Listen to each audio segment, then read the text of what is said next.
Let's study the types of bonds. They are usually classified into 5 types of bond that include long, short, flat, irregular, and sesamoid bond.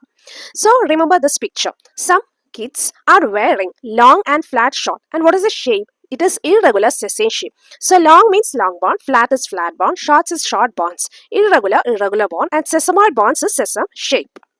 Now let's look each one. Type of bond. So long bond, short bond, flat bond, irregular bond, and sesamoid bond. Let's study in detail. First, flat bond. They protect the internal organs. So some of the examples are cranial bond, sternum, ribs, scapula, etc. And the flat bond protect the internal organs such as the brain, heart, pelvic organ and provide large area of attachment for muscle. So there are flat bond in the skull. That is skull, occipital, parietal, frontal, nasal, lacrimal, vomer and thoracic cage, sternum, ribs, pelvis, ilium, ischium and pubis. Next is a long bond. Support weight and facilitate movement. So these are the example for the upper limb and the lower limb. We can see the long bonds in the image. The long bonds, longer than they are wide, include the femur, the longest bond in the body, as well as relatively small bonds in the fingers. Long bonds function to support the weight of the body and facilitate movement. Long bonds are mostly located in the appendicular skeleton.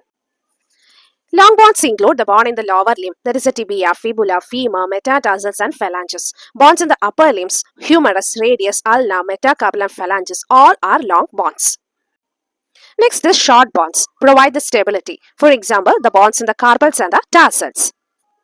Short bonds are cube shaped. They are about as long as they are wide. Located in the wrist and the ankle joints, short bonds provide the stability and some movement. The carpals in the wrist, that is scaphoid, lunate, triquetral, hamate, pisiform, capitate, trapezoid, and trapezium, as well as the tarsals in the ankles, calcaneus, talus, navicular, cuboid, internal cuneiform, intermediate cuneiform, and medial cuneiform, all are examples of the short bonds. Now the irregular bond, they have the complex shape, and you can see that in this image, vertebra as well as sacrum. Irregular bones vary in shape and structure and therefore do not fit into any other category. They often have a fairly complex shape which help protect the internal organs. For example, the vertebrae. Irregular bonds of the vertebral column protect the spinal cord.